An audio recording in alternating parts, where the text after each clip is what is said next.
Hello. இன்னைக்கு என்னோட video இது கிடையாது. நான் வேற வீடியோ போடலான்னு எடிட் பண்ணி வச்சிருந்தேன். பட் ஒரு 2 டேஸ் முன்னாடி போட்ட வீடியோவுக்கு நெறைய நெகட்டிவ் கமெண்ட் வந்தது. அதுக்கு ஆன்சர் பண்ண வச்சுட்டாங்க. என்னன்னா, ஒரு விஷயம் உங்களுக்கு நடக்காம இருந்திருக்கலாம். பட் அது இன்னொரு பெர்சனுக்கு நடக்குது. அவங்க உங்ககிட்ட அத சொல்றாங்க. உங்களுக்கு அக்செப்ட் பண்ண முடிஞ்சா அக்செப்ட் பண்ணிக்கோங்க. இப்ப நீங்க நெகட்டிவ் கமெண்ட்ல சொல்லும்போது, சேஃபா இருக்கணும்னு நெனைக்கிறவங்களும் கேர்லெஸ்ஸா இருப்பாங்க இல்லையா? ஆக்சுவலா நான் இப்போ லேப்டாப்ல பார்த்துட்டு இருக்கிறது எல்லாமே இதுக்கு முன்னாடி வந்த நியூஸ் தான். யூடியூப்ல இருக்குது. குவைத்தோட அஃபிஷியல் வெப்சைட்ல இருக்குது. ஒரு சிலருக்கு தெரியாம இருக்கலாம். ஒரு சிலருக்கு தெரிஞ்சிருக்கலாம். ஒருத்தவங்க ஒரு கமெண்ட் பண்ணியிருந்தாங்க. குவைத் 1 வீக் தான் இருக்கும் போல. அதான் எல்லார பார்த்தாலும் திருடன் போல தோணுது. டாக்டர போய் பாருங்க அப்படின்னு.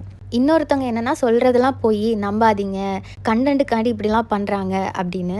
கண்டென்ட்டுக்காண்டி தான் இதெல்லாம் பண்ணணும்னு எனக்கு எந்த ஒரு கட்டாயமும் கிடையாது. வெப்சைட்லேயே கிளியரா குடுத்துருக்காங்க. கூட்டமான இடம், மால் இந்த மாதிரி போனீங்கன்னா காஸ்ட்லியான பொருளை சேஃபா வச்சுக்கோங்கன்னு. எனக்கு குவைட் ரொம்ப பிடிக்கும். கல்ச்சர்ல இருந்து எல்லாமே. குவைட் ரொம்ப சேஃப்டியான கண்ட்ரி தான். இனிமே இந்த நெகட்டிவ் கமெண்ட்டை மைண்ட் பண்ண போறதில்ல அப்படின்னு ஒரு முடிவு எடுத்திருக்கேன்.